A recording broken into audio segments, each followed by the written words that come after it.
What's up, everybody? Welcome to episode 4 of the stand up. I'm not so sure I'm going to say what the episode number is continue to go forward, but for now, it just feels like the right thing to do. You're gonna forget. I'm going to forget. I'm going to lose track. It is what it is. But welcome to episode 4. I think the big topic for today, we always try to do these in like a consciousness, a stream of thought. That's really how you and I operate. Like you and I are talking around the clock every day, not only because we're friends and raising our families together and like there's just life and humor and tough shit to talk about all the time, but there's a constant stream of consciousness about the business as well. And the big topic this morning really has to do with employment, compensation options. We've talked about this on previous episodes. We're thinking about, matriculating contractors into W-2 roles and like, what is the difference? What's the impact to the business? What are the things and implications that we need to think about? How do you incentivize people properly? One of the big challenges that we have as a business is the type of talent density that we attract. This is not easy decisions, folks. These are the absolute top of the hourly wage if you're a contractor. And this would be the top of the market talent if they were on the open job market. So we're not really talking about like trivial dollars and cents. We're not talking about trivial talent. These folks could go and get incredible opportunities anywhere, any day of the week. And so how do we create a program that keeps people super excited, that keeps people energized and entertained, makes them feel valuable, but also selfishly that doesn't burden the business, because taking on the commitment of a W-2 does not have the same flexibility as working in a contractor environment. Pipeline dries up, project goes south, you have turnover and attrition. With a contractor life, you scale people down. That's just like the nature of contractor life. But with W-2, you're on the hook for somebody's salary, hell or high water.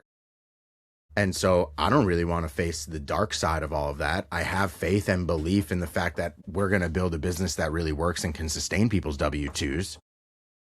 But it's definitely sketchy. I will say, I think that that's one thing that's a big difference between when I was an employee kind of looking upward versus owning the business. One of the things I have a lot more sympathy for now is how hard it is to make the payroll, and how it's really like, if you as an employee, you might look at a month and say, look at how much money they're making. But what you don't see is the down months. You don't see things that go wrong that the business may be paying for in other areas. You don't know the business debt scenario. You don't know, your project may have gone really well, but sometimes you don't really know the profit margin on that project. You don't know if another project went badly and then everybody has to kind of effectively bear that cost. And then, of course, like you said, the ability to weather a down month, 2, 3, which is very common in kind of the agency world. These things do happen. I think that one of the things you mentioned, though, that I think for a viewer, because I didn't have a great concept of this when I started, I did from my freelancing a little bit, but I think that the difference between W-2 and 1099, and it could be W-2'd hourly versus salary. So there is the option to scale like W-2 employees down if you're using an hourly model. You can, there's the salary, but then you do have to really guarantee that salary and those hours. And in New York State, there's a minimum salary of, I believe it's like 62,000. Of which software, it's irrelevant to us because every software engineer ends up is going to make vastly more than that anyway. So it's not really a relevant conversation. But just for other business owners out there, that's something to consider. The 1099 also implies a certain working relationship between you and the employee, beyond just calling them a contractor and paying them basically cash without any taxes being withheld. It implies that this person is working in a very independent manner. And if you're watching this, you may be saying to yourself, that can't be true. I'm hiring contractors right now. And I'll tell you about a situation we were in a number of years ago that was quite difficult, which is we had a number of W-2 employees, which is why we're so hesitant about the W-2 thing, because we want to make sure that when we make the selection that we're in a stable place for it.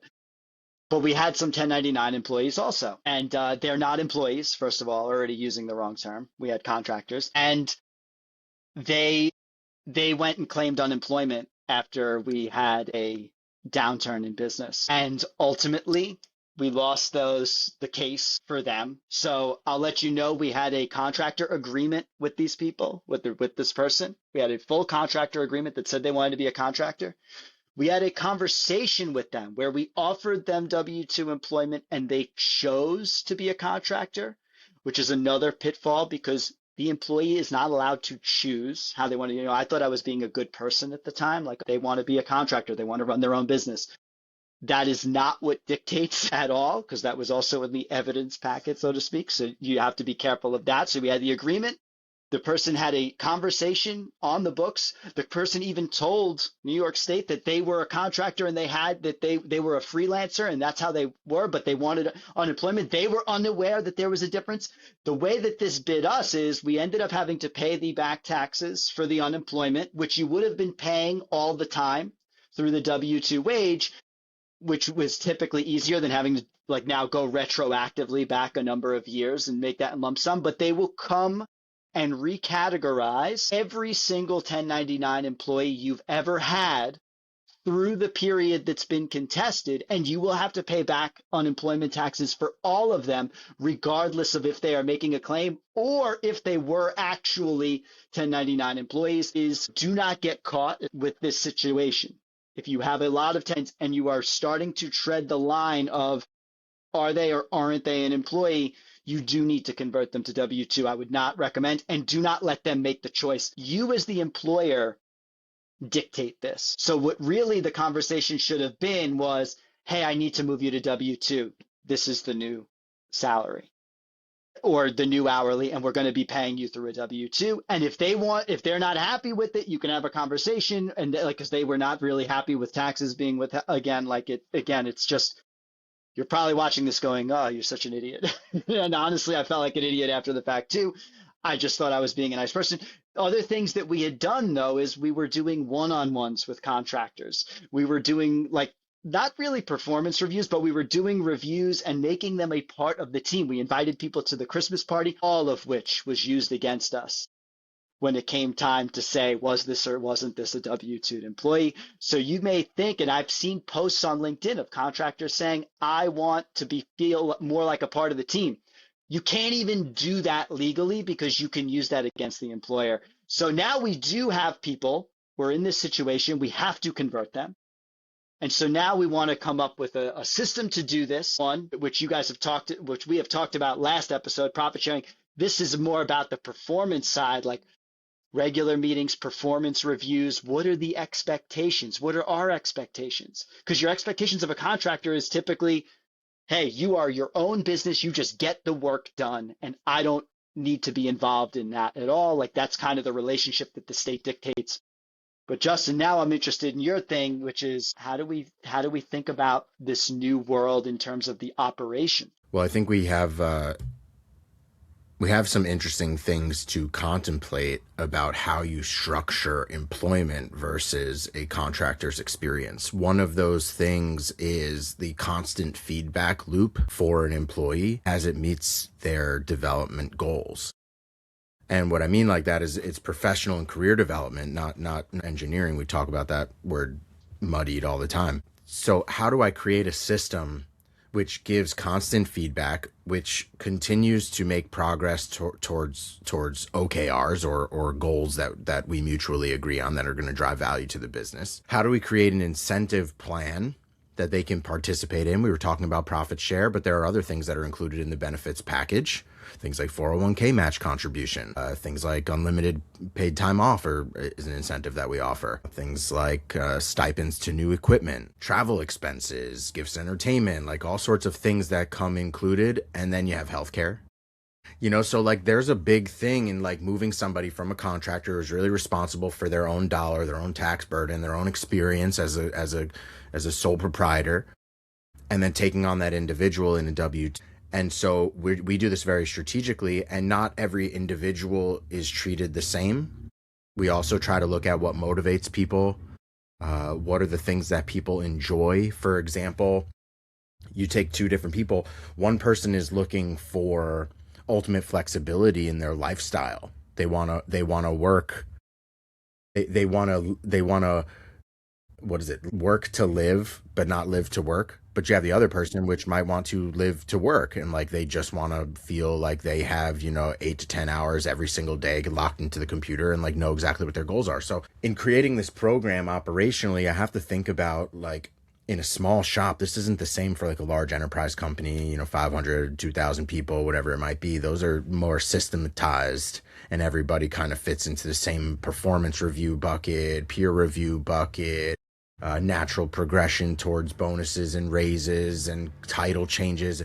We don't have that, man. Like I'm a small shop, small team, and the type of individuals that we employ are already at the top of the skills market. Now they come to us for ultimate enjoyment of a job and a career and skill. And so I've got to take all of that a little bit into consideration. But what we were really talking about this morning, not to like rehash our ancient pain points that we've been through and mud on our faces over the years, what we're really talking about is, how do you and how does the business define what good looks like? And what are the things that each individual needs to deliver on? And we're included in that too, dude. Like you and I set macro goals. We've talked about that in like episode 1. We have macro goals and what the themes are for the year, but like maybe we need to hold ourselves accountable too. Like what are the week to week, month to month, quarter to quarter goals that we're committing to? And it's kind of the same for employees that are at this size of a business. Everybody has to contribute to the engine.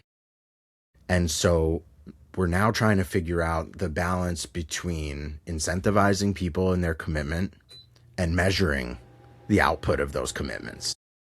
And so I think that happens likely with some type of a matrix and a spreadsheet, and we're going to consult Claude and try to figure out like what an OKR looks like based on each individual.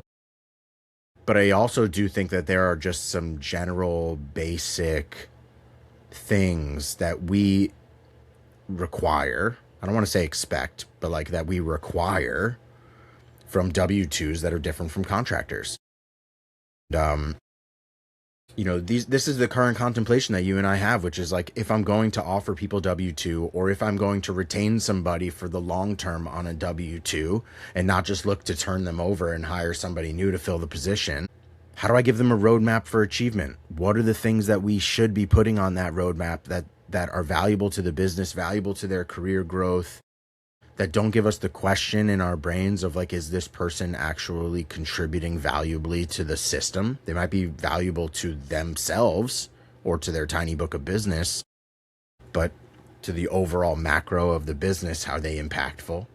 And so these are the things that I'm contemplating. I see it quite clearly if we were like a 500 person shop and there's like natural progression to career growth and everybody's fighting for title changes and yada yada. That seems simple to me. It's more like of a checkbox Or are experience. we ever, right? Are we ever even going to be that size, right? Like I think Do I about ever that even too. want to be that size? Like I don't even know if I Yeah, want yeah. to have that. I like the intimacy of what we've created. I like the fact that I have a real problem with calling the team a family. I really like don't. I could wage war on that entire conversation. Like, but like, dude, we are a team, and like I've been on elite teams before, and like you don't really see like Navy SEAL teams calling each other family. That's like after you leave. That's after you get out alive. You could be family members after you serve.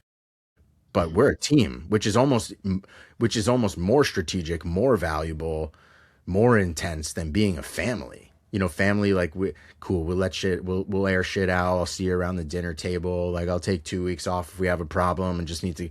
Nah, bro, we're a team. So like, if you fuck up today, I gotta cover your back. If you do amazing today, I gotta give you a platform to shine. Like, I can only perform as well as you can perform, and vice versa. Like, there's a complexity to being a team, and I don't want to muddy that into being a family. I also don't want to pull in the emotional side of being a family. This is a team and this is a business. And so how do I structure? Well, you earn your spot, right? And it's the same thing with our customers, right? Like we earn our customers' business every single day. It comes into our business model, right? Like people are like, well, how do you do the month over month service contract and don't do longer term things? So I said, well, we earn our customers' business every single month.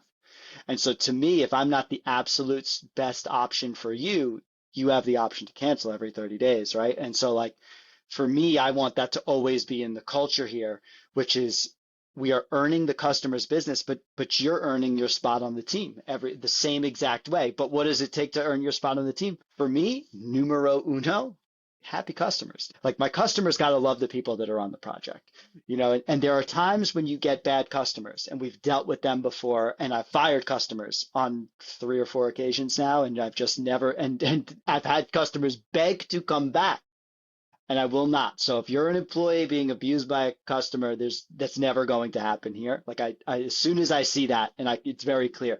But in terms of, I want my customers to love the person that they're working with.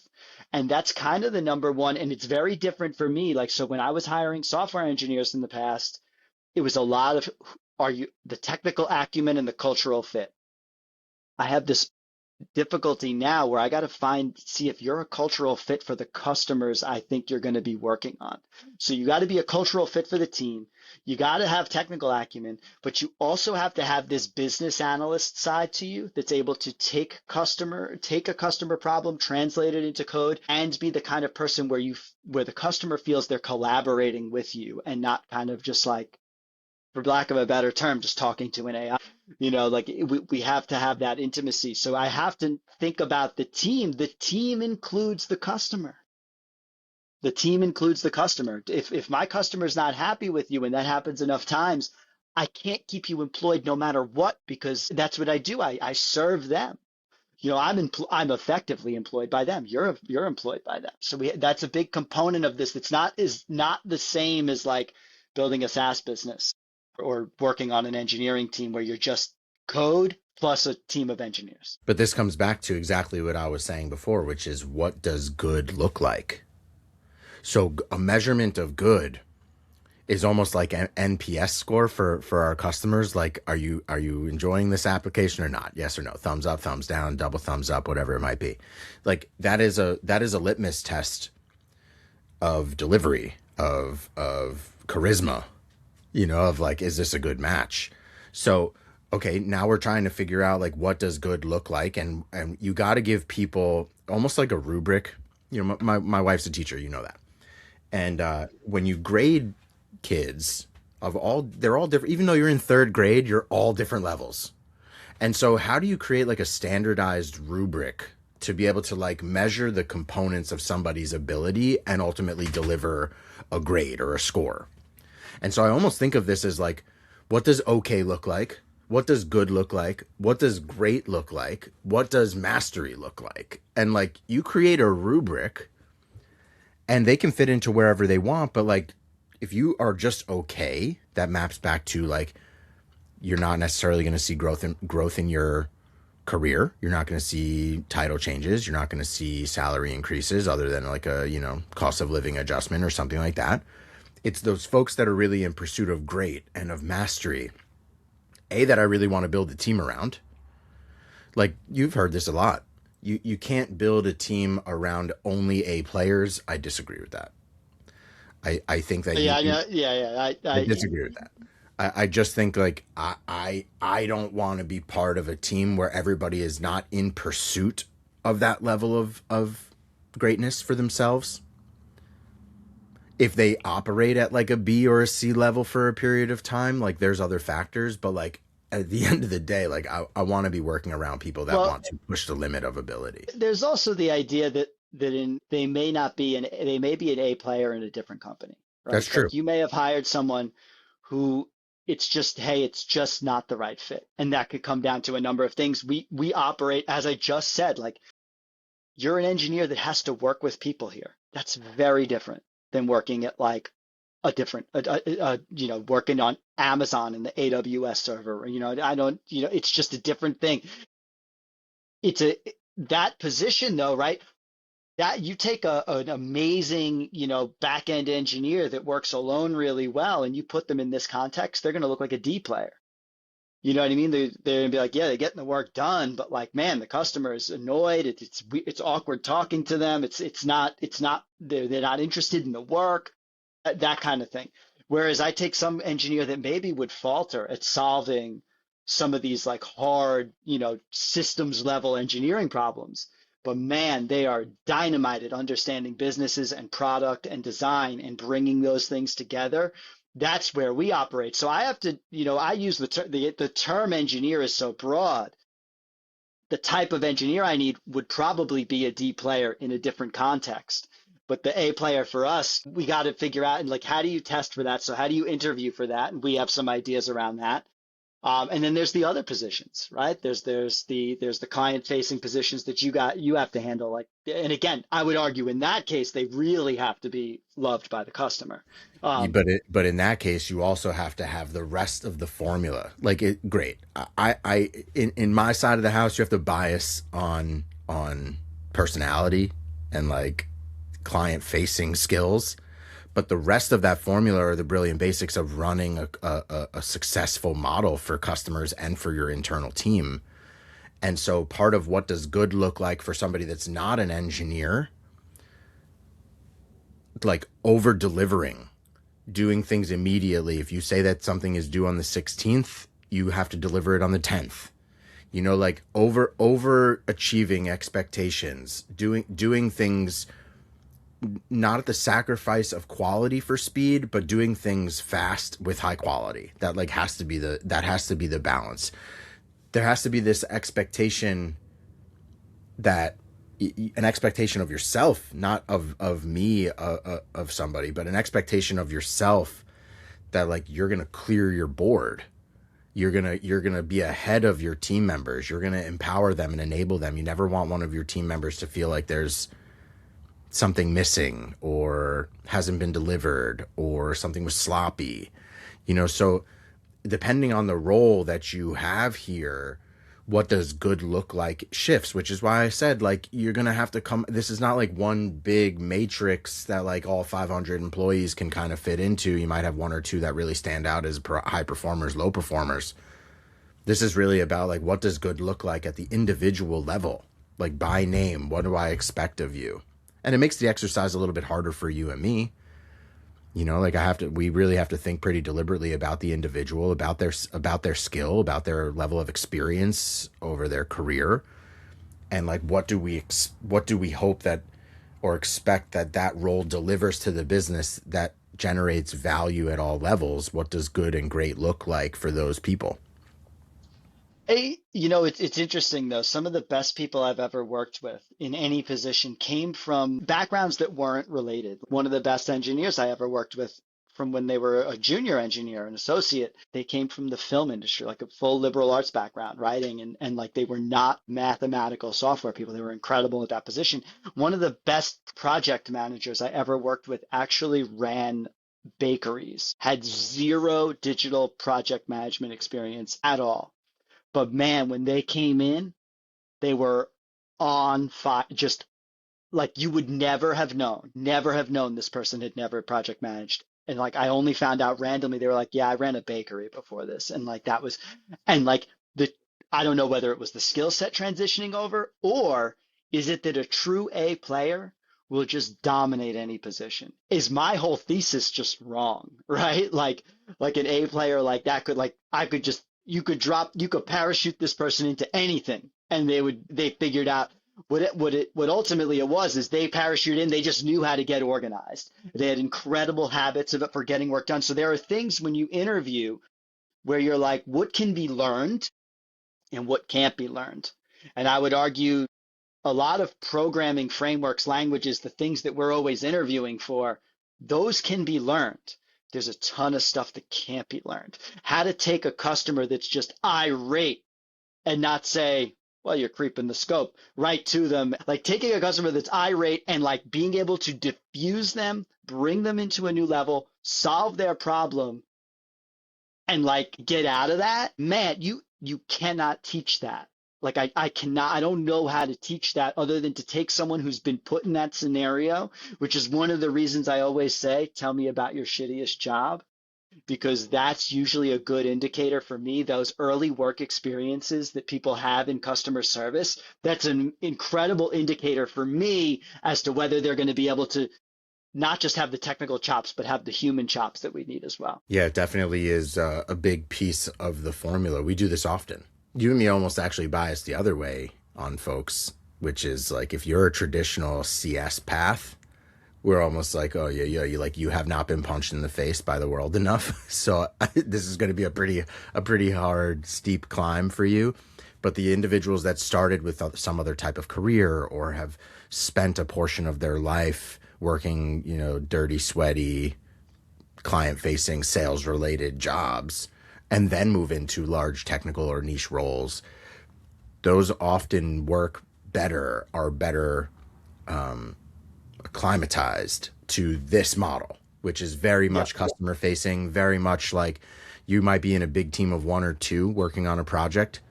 Like you make a lot of decisions under pressure, you make a lot of decisions in silos. And while we try to offer some of those solutions, there's a formula for the type of personality that fits here really well. But again, as you matriculate those types of people, most folks here start as a 1099 contractor, and then we move you into a full-time employee position. And so when you move people into an employee position, the narrative changes, the expectations change, the measurement of success changes. And like we're figuring out how to create a formula that makes a unique roadmap for each individual. Everybody wants to be measured by different shit. Everybody wants different outcomes of their job. Everybody wants a different balance of work. And so this is the current thing that I think we're going to produce. I think in a later episode, we'll redact the name, but I think we should probably show the formula. Yeah, what it looks like. Yeah, because once you become responsible, people want to know like how to get promoted, right? Things like that. And so this becomes that. Like you want to be doing that a little bit more quantitatively for people so they know when they're hitting the mark, when they're not hitting the mark, and they don't just feel like a body here. And with the contractor, you cannot do that. Like you legally will find yourself in hot water if you're doing performance reviews, if you're reimbursing expenses, all sorts of stuff you cannot do. Your 1099 employee really does need to operate as their own business. So going the other way, we have to think about like now that your career is in our hands, how do we help you succeed and so that you feel like you're growing along with the business? And just a grain of salt for anybody that's listening to this, like I'm not giving you any employment legal advice. I'm not giving you any accounting advice. I'm giving you my experience. If you're from Georgia, if you're from the UK, like I don't know what your rules are. I don't know what your regulatory problems Probably are. Worse. Maybe. But here in New York State, I can tell you all about what it looks like. And so that's our experience, and we're trying to figure out how to do absolutely right by our people and the next generation of people that join our business. I want to have all this stuff ironed out so that the path is clear. And, you and I have a lot of PTSD from decisions from yesteryear that have ultimately bit us in the butt. This is our stream of consciousness in the stand-up and trying to talk about all the trials and tribulations that we've been through, how we've corrected them, and how we aim to shape the business for the future.